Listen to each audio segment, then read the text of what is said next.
And here we go, another episode of Shut Up and Invest. We are live with Jay Money in the house. Jay, what's going down? Hey, what's going on, Kevin?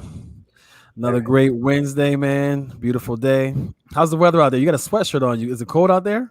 Bro, I'm so over the cold weather in Miami. It's like 50, and that's just not the way we roll. Not the way we roll, bro.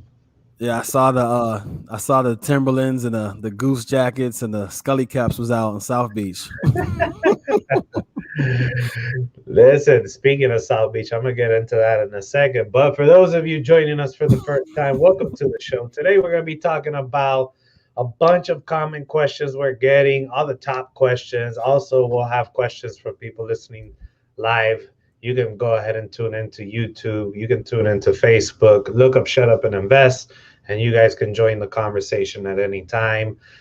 Questions from which list is the right ones to target right now? What's going on with this whole stock market drama and how does that affect the real estate game? Texting challenges, we're seeing, the texting providers.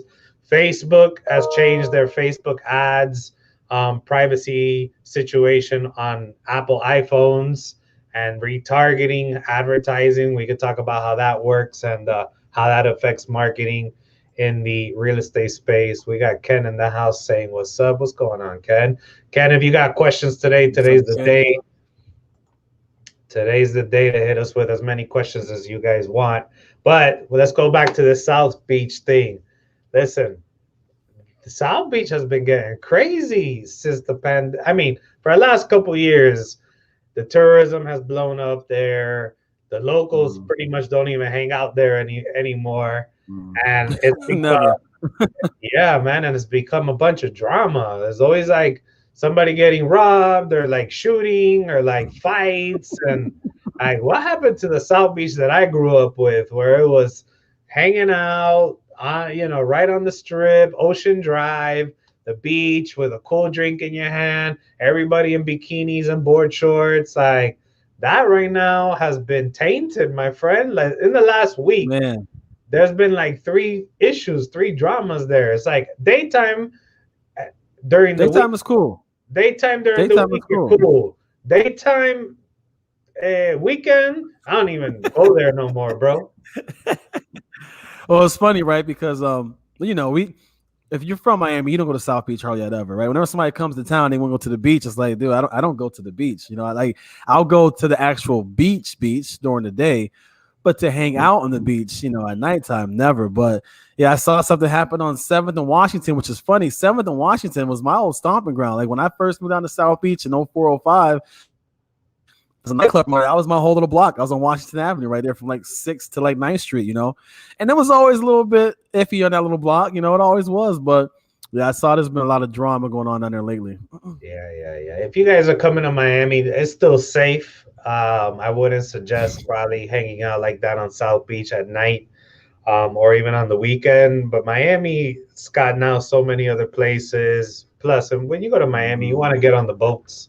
You want to be out on the water. You want to Mhm. you want to get the salt life. You want to be able to go and cruise the bay with a drink in your hand, with the big city, and watch the sun go down. Like that's where the Miami life is right now. So that is Yeah. probably Hey, going to be affecting, I personally feel, price points in that condo South Beach vicinity right now, because the more this tourism keeps pushing drama out, the less people are going to want to kind of put their money there. and I was gonna say because right now Miami is actually the hottest city in the country right now, right? I mean, Florida has become the winner from the pandemic because Florida stayed open, regardless how you feel about the pandemic. Florida stayed open. Florida has had a tourism boom, right? Prices are going through the roof in Florida. Miami's become the tech hub of the East, right? I've been seeing the Miami mayor's on he's on social media all the time pushing, they're trying to make a Bitcoin crypto haven. They're pushing all the jobs from San Francisco, Oakland, come to Miami. What people don't realize too is Miami is underpriced compared to most big cities in the country, right? So if you look at New York, you look at LA, Oakland, San Francisco, Boston, Miami's a value if you live in those spots, right? So I definitely think Miami's about to continue to see, some prices go up. Now, I don't think people are moving to South Beach as much as what you're saying. There's Wynwood. Wynwood's a really hip area. You have other parts of the beach, North Beach, Downtown, stuff like that, where Brickell you're probably area. gonna see more people come. Yeah. Downtown, Brickell area. Yeah, you have all that. We're gonna see a lot of influx instead of like South Beach. Yeah. I mean, listen, I hope that they crack down. That way they clean it back up and it's back to the South Beach that we all know and love, and then the money will keep flowing. Right now the money's there. I'm not exaggerating. I'm not trying to exaggerate and say the money's not there. But if it keeps getting bad, eventually you're just going to move your money further south. And that's bottom line. You definitely will. All right, let's get into the questions now that we gave down our little market preview of one of the bigger cities. One of the main questions at the beginning of the year that I get from my investors and in the masterminds and on different podcasts is, hey, so this year, what are you targeting? What lists are working? What's the best ones? What's working for some of the guys that are closing deals in your world, or what's working for you? So that is one of the topics that I wanted to start off with as people start jumping in and asking their questions. So right now, Jay, what list are you focusing on? I know we had a conversation like this earlier in the week. Yeah, so as far as lists, I mean, I told you, I've kind of been focusing more on, not, I wouldn't say strictly vacant homes, but we're definitely going after vacant homes, right? Because we all know there's rental eviction moratoriums going on, right? So there's a lot of inventory with tenants in place that's kind of hard to deal with right now, right? So we've been doing two kind of things. We've been focusing on vacants throughout the whole state. It used to be like this county. Now it's like we'll pull a whole state of vacants, and we'll just text that whole list of vacants. And then we're still going after those non-owner occupant homes, but these are from, like I said, I like that 10-year ownership and more, right? Where these people are open to terms a lot more. And we're going after those homes, And yes, a lot of these homes are coming where the investor wants to get out of it, right? Their tenants not paying, they can't handle it. And so we're still making offers on those too. We're going there making offers lower than we would before. And the key is having the funds. If you can have the funds to be able to ride the wave of, any kind of moratoriums or any kind of tenants not paying, you can pick up some very, very good deals on some tenant occupied properties right now. Jay, I want to go back to a point that you just brought up now and kind of go and explain further on what is the difference between a 10-year owner or more versus a 2-year owner. So when you're pulling these lists, one of the filters you're using is, has this owner owned this property for more than 10 years? Why versus, let's say, a 2-year or 3-year owner? And if somebody bought a house 2 or 3 years, right? Because people always ask, are you pulling high equity? And I don't even filter the equity anymore. I'm just filtering the ownership. If you bought the house 2 or 3 years ago, there's probably less equity in it, right? Even if you pay for it cash, your price you pay for cash is a lot higher than if you bought it in 2010, right? 2010, 2011, 2012, you were picking up houses, dirt cheap. So a lot of these investors are looking to exit the market now, right? They're looking to exit the market right now. They're open to selling their house, and they have a lot of equity in place where they might say, hey, I'll sell you 3 or 4 and give you a deal because I'm still going to make good money on it, right? So that's the number one rule. Secondly, a lot of them don't want to pay a huge capital gains tax, so they're open to selling the house on terms, right? How do you get a seller to not pay a huge capital gains tax? You don't capture all that gain on that one transaction. You defer that gain, right? So a lot of these sellers are open to say, hey, I'll give you 10% down and make payments to you for 7, 10, 15 years, right? So there's a lot of opportunities there because, they're older, older sellers. They've had the property for a while. They're looking to retire. They're riding waves, right? Their wave right now is if I sell now, I can get out on top. If I wait a year or two, I might miss some of the equity. Yeah, 100%. I was talking to you that we're sitting here testing age groups. So right now, the older generation kind of doesn't want to deal with the drama. They don't want to deal with the issues. So 60-year-old and up filters also tends to be someone who picks up the phone. They're willing to have a conversation. Sometimes they're a little bored, so they'll just have a conversation with you because they haven't spoken to somebody in a minute and don't have anything going on. So we found our connection rates on conversations are better in the older age group. If you can get lists filtered by the age, you still get the "don't call me no more," and that still exists. But the 60-year-old plus age group is and still, so like what we're talking about is layering filters, right? So you're gonna go non-owner, 60-year-old and up, 10-year. Oh, they've owned the property for 10 years. You really Plus. start, going deep into these filters. And let's say when you originally pick a zip code or a city, you get a list of 10,000 non-owners. Okay. Then you put in 10-year ownership. And the 10,000 now goes to 4,000.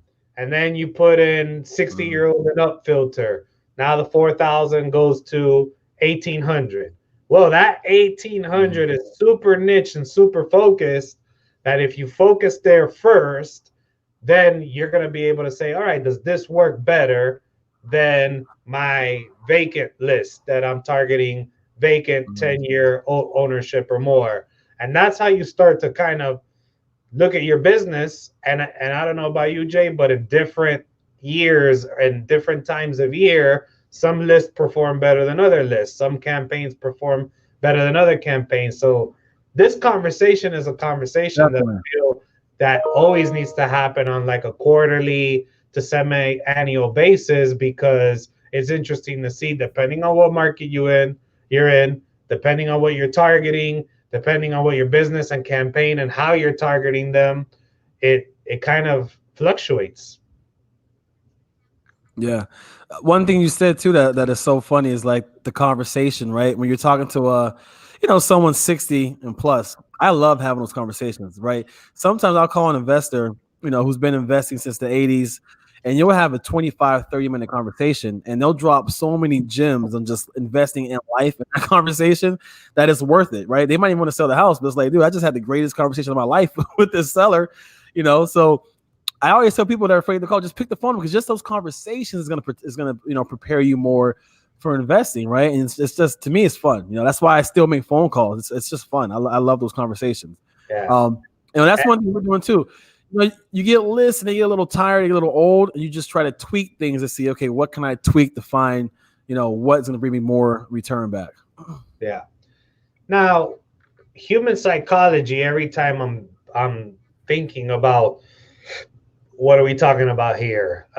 They cut off their water list, or 60-year-old and up list, or pre-foreclosure, or just high equity. Like someone who just got high equity is not necessarily going to be super stressed as someone who just had their water cut off. And if you've got that water shut off list, that's going to be someone who potentially just went through something rough and is going to be a little bit more stressed and maybe in a little bit more of a financial pinch.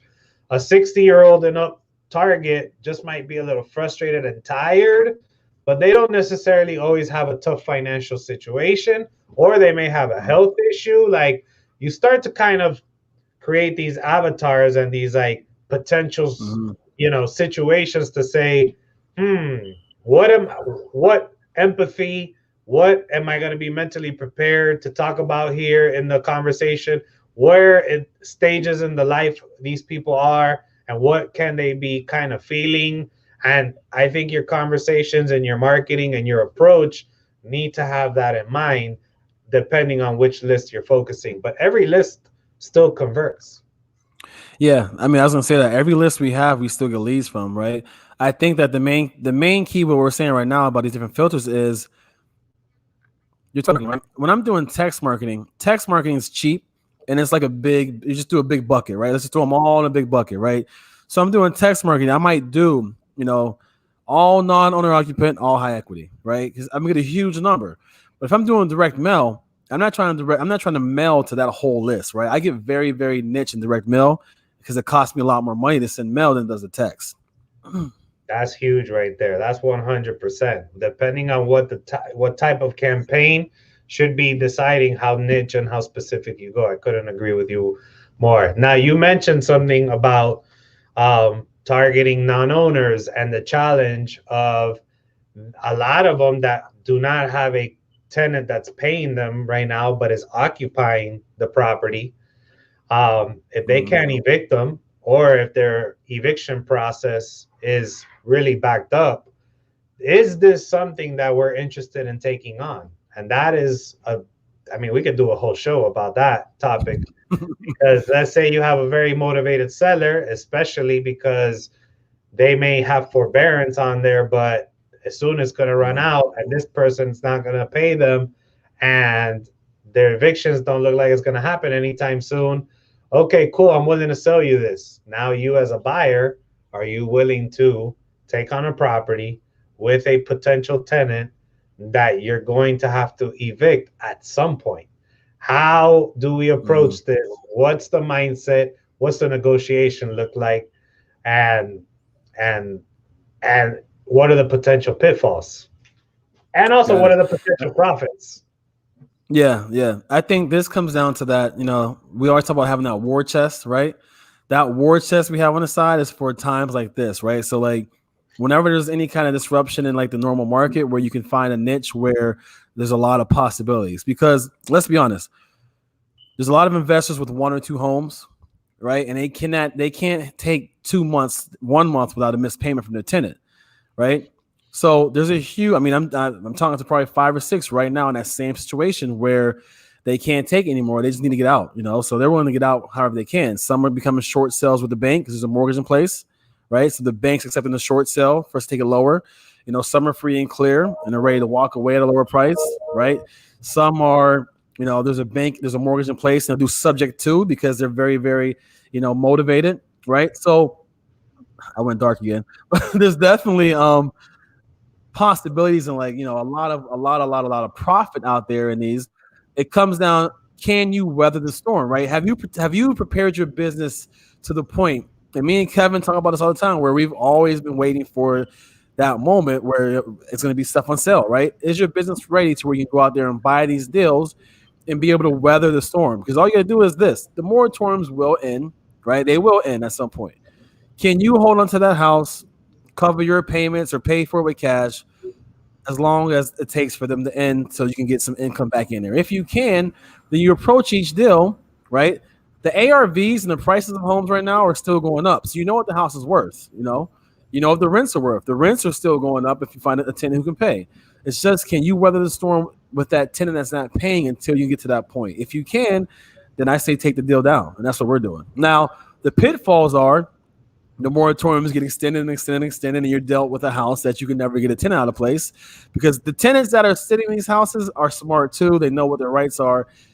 Even cash for keys, cash for keys means, Kevin's in my house. Hey, Kevin, I'll give you $1,000. You just, you move out, right?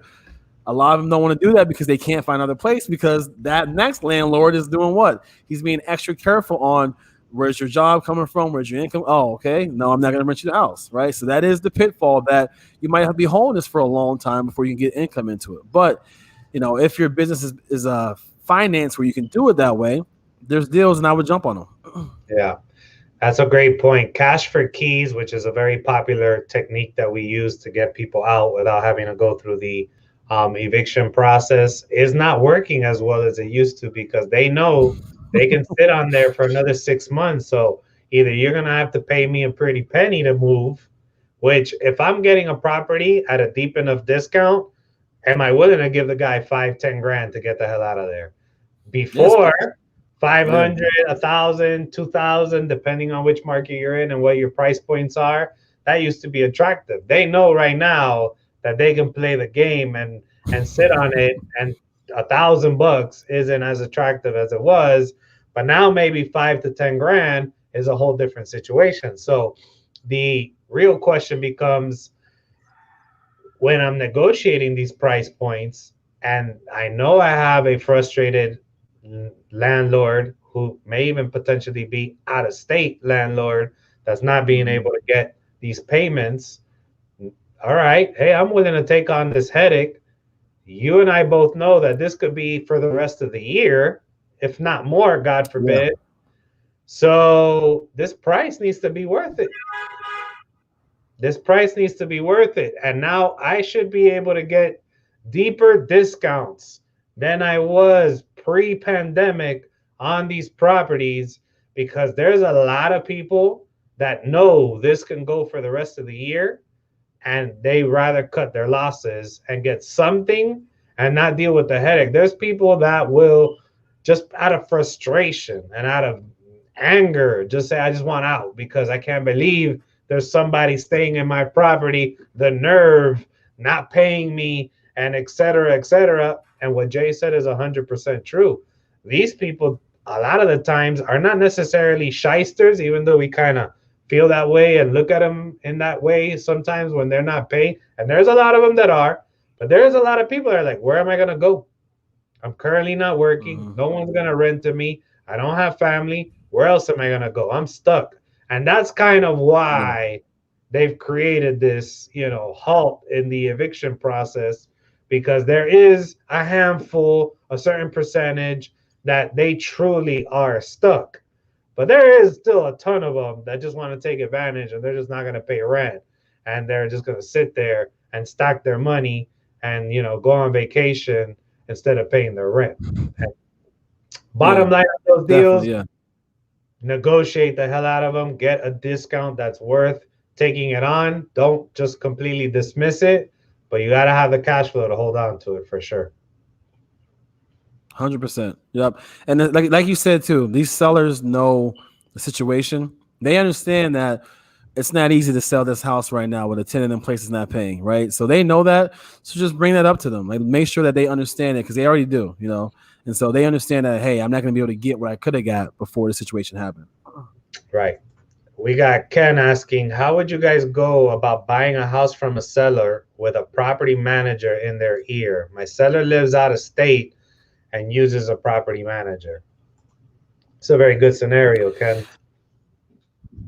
Yeah, I mean, I'm dealing with a couple of those right now. You're gonna always have property managers. I mean, let's go up to the beginning first.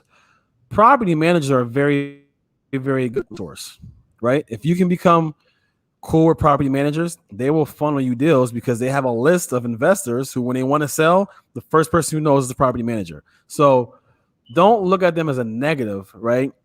Because they can be your best friend. At the end of the day, it's going to depend on if that manager's telling your seller a price that they feel is the right price. You're not going to be able to get past the manager most of the time. So you might as well just deal with the manager and try to negotiate with them because they're going to always have the final say when it comes to that seller on you shouldn't do that. Yeah, that is the key to the game. They are your referral source. You got to work on them, and potentially, if you can keep them in place as the property manager, that's also something that's lucrative. At the end of the day, that's a business for them. So you got to create a win-win agreement between them two. You got to kind of negotiate with them as much as you got to negotiate with the seller. You got to find out, what they're thinking, why they're thinking it. Do they have someone else that they already have a relationship with that's potentially paying them per deal? Let's call it what it is. Listen, if there's plenty of property Yeah. managers that if bring a deal to an investor, they will make a commission off of it. So what kind of conversations are you having? Uncover, hey, listen, are you working with investors right now? Who's your main referral source? What type of agreement do you guys have going on with them? I would love to have a business arrangement with you if I can keep you in place, if I'm planning to keep the property. When I'm wholesaling properties, I'd love to be able to drop your name as a property manager that can continue managing the property. So you have to, if you're not talking to the property manager, he's going to go against you all day and try to hook up whoever he does have that relationship with. Yeah. You got to treat them like a realtor. I mean, they are realtors, right? So at the end of the day, they're losing money when these properties are sold, right? Unless you keep it with them. So, I mean, you got to sweeten them up. This is all about relationships, sweeten up the pot for them and they'll keep bringing you deals. Yeah. Hey, Joseph, are all rent and mortgage payments that were in forbearance due in full when it ends? Good Not question. Okay. not all of them are doing full. Now you're pretty much dealing case by case per service, bank, and lender. Um, Originally, it was going to be 3 months. Now it went to 6 months. Now it went to 9 months. Now I got clients and investors pulling forbearance out to July. But some of them have started to tell me that this one is making me pay it all at the end. Like at the end of July, for example, I'm going to have to pay all the payments and there's no option to refi it. But if I only take the 6 month forbearance, they're going to roll that back to the back. So depending on how many months you're asking, I'm starting to see that the longer you're extending your forbearance, now the service companies are starting to say, look, man, I can keep for helping you out, but now you're gonna have to pay me as soon as the months come up, which is leading me to believe we're gonna now start to have a potential issue with people not being able to pay back their payments because 3 months we'll roll it back to the if you got 17 years left on your mortgage, we'll roll those 3 payments back. 6 months, hey, we'll roll those payments back. But now I'm starting to see some people going past 6 months, and now they're not saying we can take 9 months to a year and roll it back. You're going to have to pay this when it's all said and done. So what's going to happen? If they can't pay it, they're going to have to sell. So I'm thinking if that's around summertime and fall, that is where we're going to start seeing a lot of inventory with people that are behind on payments, that are going to be kind of desperate and motivated to sell. So these are the little cues which we wanted to talk about today in the show that is leading me to believe we are going to potentially have some really great opportunities this year, especially towards that summertime. Again, it's the same thing as like the tenant thing. They keep I didn't think they were going to allow forbearance past these first couple months. I lost you. Now I got you. Have you hear me? You hear me, Jay? Anyway, I think everybody else is hearing me. Let me know when you hear me again, Jake. So for 3 months, for the last 3 months, I've now started to hear people being able to extend towards the summer. So that's telling me we still got to kind of wait. We still got to kind of hear what's about to happen. I'm still picking up a deal or two here. I just closed on one last week. That was a great cash flow deal in a great area. I already own a couple in that area. So I picked it up and at retail because it's just cash flow regardless. And I may Airbnb it, so it might make me more cash flow.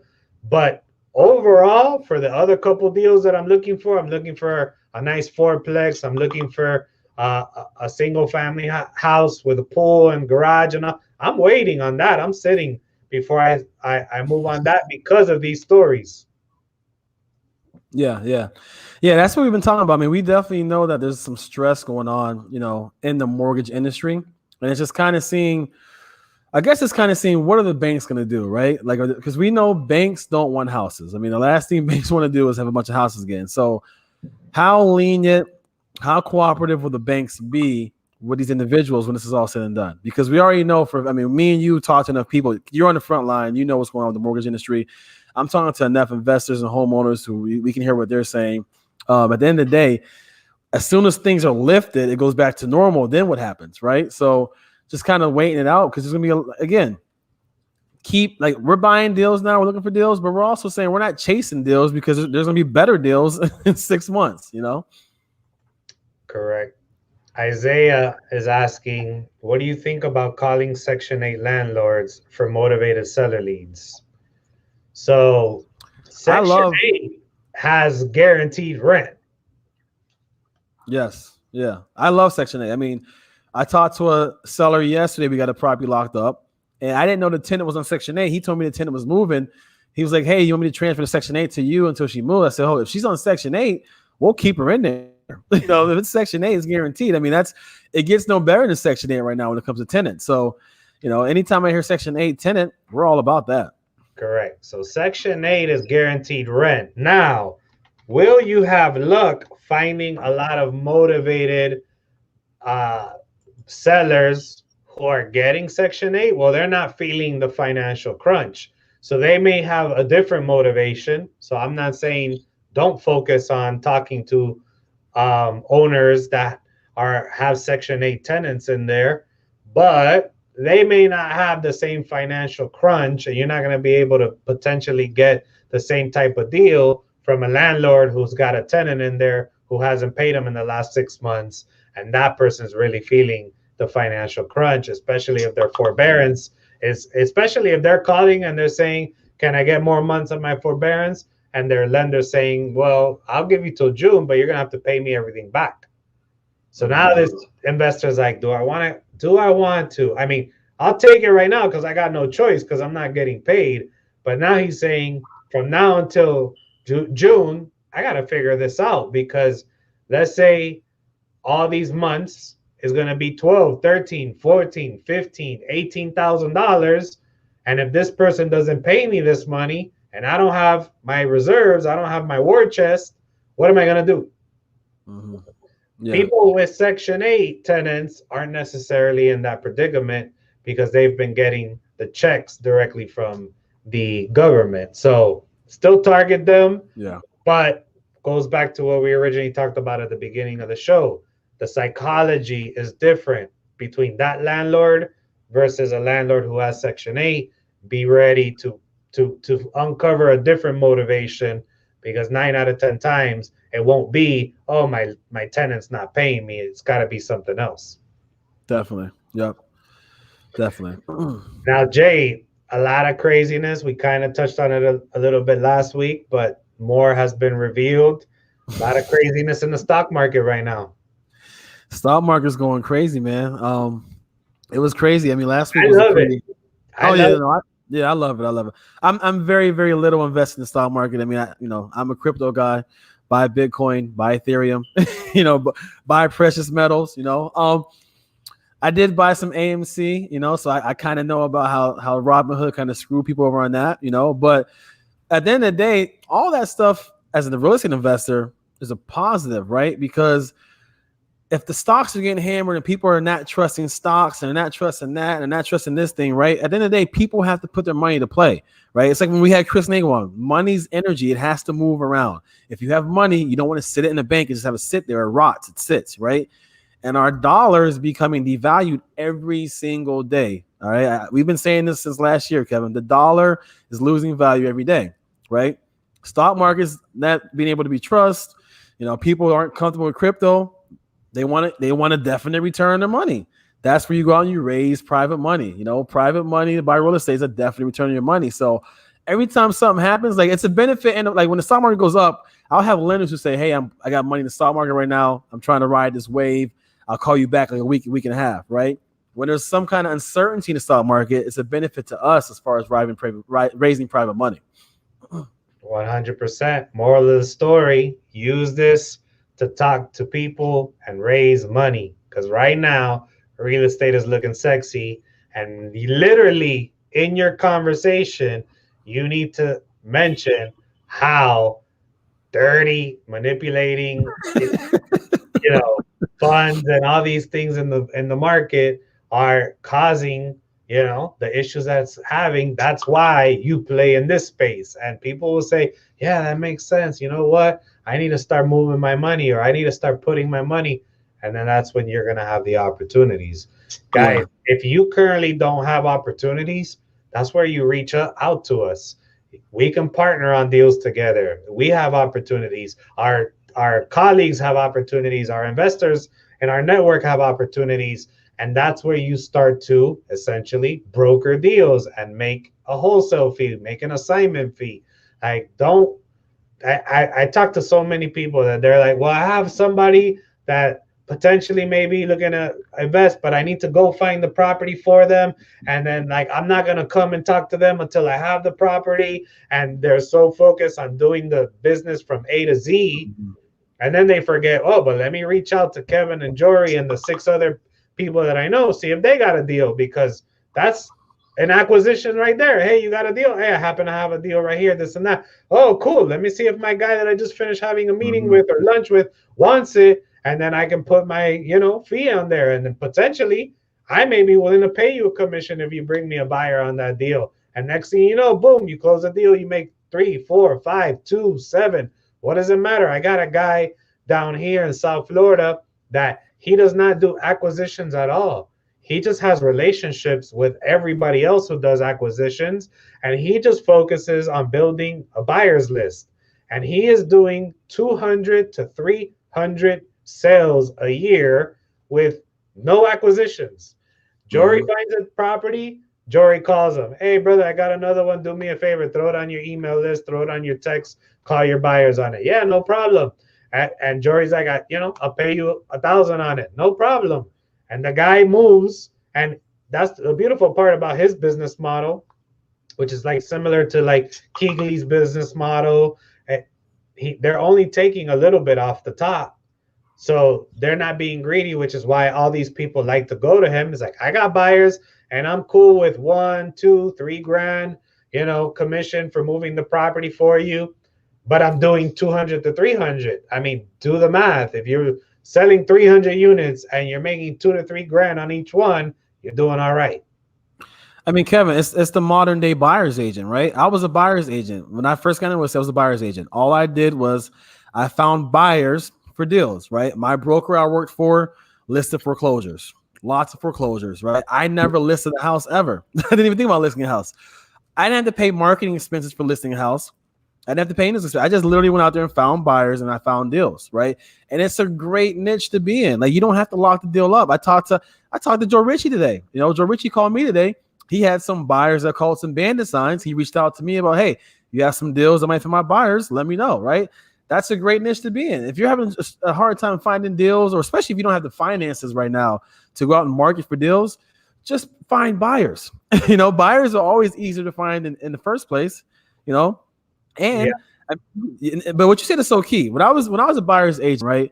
I got a commission on it, or I would get a little extra on the side. But I wasn't saying, hey, pay me 10 grand, I'm bringing this deal, right? I was making sure that everyone involved still made money, right?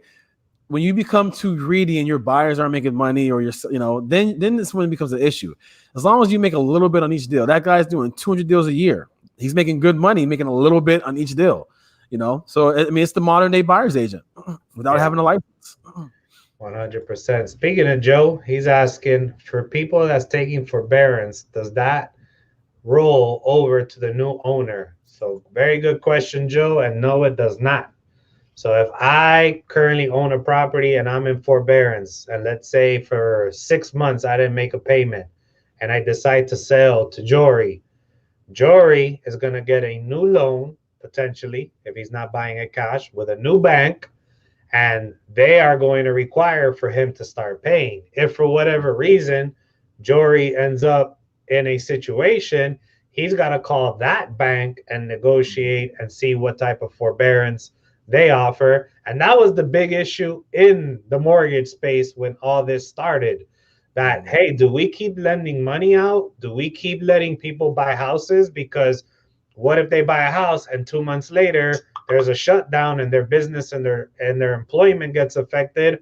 I literally just lent them the money and now they're in forbearance right away. I don't know how I feel about this. I don't want to take that risk, because a bank needs to collect on average the first 6 payments, the first 6 mortgage payments, to recover and actually turn a profit. Why? Because they got overhead, because there's expenses when they lend the money, what they pay on it, when they sell it, and it's a whole business for them. And the average margin that they need to collect is 6 months worth of payments. If I lend you the money, you just bought the house, and within the first 6 months, let's say 2-3 months in, you're going on forbearance, I'm already operating at a loss. I lent the money out, didn't even make a profit, and now I'm not getting paid on it. What am I going to do? Yeah, great point. Definitely great point. Here's a good question. What does that look like, partnering with a deal? There's a lot of snakes from acquisitions to the end buyer. Very good question. Yeah. What's a normal joint venture agreement, Jay? Well, there's many different versions, but let's go over a few. Yeah, we'll go over a few. Another thing too, though, is you always see there's a lot of snakes, right? Because I see so many people who are so afraid to partner with someone on the deal because they're so afraid they're gonna get screwed over, right? And here's the deal: yes, we all know there are snakes. There are people who are gonna screw you over out there, right? But at the end of the day, the majority of people that we deal with, right? You can tell from that phone call, from interaction, if this is a good person or not a good person. Okay. If you do run into a snake, here's my rule of advice: cut them off. Never do business with them again. You know, I've had people who have done me bad, and guess what? They did me bad once. That's all they got was once, and they probably lost out more than I lost out. You know, but me and Kevin do multiple things. So right, we can JV with you. We're literally right. We're gonna help you. Let's see if a deal. We're gonna help figure that deal out. Help find a buyer. Go in on that deal together. And we're gonna split the deal 50. We're all in it together, right? We're gonna help walk through every situation with that deal. We're going to put out to our buyers. We're going to talk to our network. You'll talk to our, we'll JV at 50-50. You know, that's one way that we're JVing right now. Another way is, you know, we'll actually do consulting with you where for a price, we'll consult you one time on that deal. You know, you'll call us. We'll go through that whole deal with you on the phone, every single way the deal may work out, you know, this and that. And you'll just pay us a consulting fee for that deal. You know, so there's multiple. Then there's the way where we'll just buy the deal from you, where, you know, you're looking to sell the deal. Hey, we want to buy that deal, we'll buy it from you. You know, so there's multiple ways we can do it. Depends on the deal, depends on how, you know, how much you want to do or not do. Yeah. I mean, listen, Leo, when you're looking for partners on deals, they can just put up the money. And sometimes they just want to get paid like a private lender. So there's no cookie cutter way of doing it. Just make sure everything's in writing. Make sure you have a legal team that goes and puts whatever it is you guys agree on. I have done deals from the lending side of it. If you have a money partner, they can not take payments and then take a percentage of the deal. They can take monthly payments, interest only, and take a percentage of the deal. They can just take monthly payments and charge points up front, a percentage up front, and then it's up to you how long you take on that deal. If you take on a partner that actually is going to do the work, if you guys are taking down the property, if you're going to go ahead and rehab it, if you're going to rent it, now this one, you got to be clear as well. Same thing. Whose roles and responsibilities? Put everything in paper. Plan for the worst and hope for the best. So what if it goes wrong? What if we don't sell it? What if this goes over budget? All those topics of conversation need to be had and put on paper, because it's like, oh, you said this. No, you didn't say this and that. So depending on the nature of the partnership, I think the biggest mistake is nobody decides to put anything on paper. So it's just kind of these gentlemen agreements. And we're in a tough era now where there's not a lot of gentlemen out there, especially when there's money. And as I, oh, wait a minute, but I thought, but you said, but I assumed, and oh, I didn't even think this could happen. I didn't see this coming. So that to avoid all that, you got to make sure that everything's clear. Talk about the worst possible things that can happen. Make sure you guys are on the same page. Put it in an agreement, and you're done. Another thing is ask yourself before anything, what type of partner do you want? Because maybe you don't want a partner that's going to go in and have a say-so on the project, is going to say so on who you rent it to or who you sell it to. Maybe you just want a silent partner. Hey, put the money, I'll do all the work, and I'm going to pay you your percentage, however we decide to agree on. That might work best for who you are, your personality, the type of properties you have, and what the market looks like. Because sometimes when there's too many chiefs and not enough Indians, that becomes a mission. Yeah, definitely. You have a general partner, a limited partner, you know, just clarify the roles, communicate the roles, putting in writing, you know, you should be good. There's a lot of people that are willing to put the money, not do any work. You do all the work and then split some of the profits.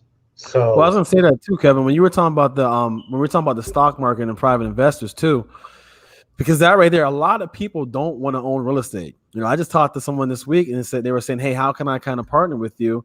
Right. They said, I don't want to own real estate. I want nothing to do with real estate. Right. So I said, you can put up the money you have. We can go into an agreement where we'll pay you a percentage of interest per month, per year on your money, and you'll just be a partner as far as the financial side, right? A lot of people don't want to have anything to do with the real estate, but they have money that they need to put into play, right? And I think a lot of times real estate investors, we focus strictly on real estate, and we don't have to realize that we're talking to people who are investors. They just want to invest their money. Okay, so you have to see it. There's all kinds of investments, right? Real estate is one. Stocks is one, mutual bonds, commodities, those are all an investment, a business. So you have to approach them as far as an investor and not just strictly as real estate, as the actual real estate portion of it. And you'll get a lot more traction that way. 100%. All right, guys. I think that was a good Q&A session. We went 45 minutes in. We always say, let's just do a quick Q&A, and it goes past 30 minutes every single time.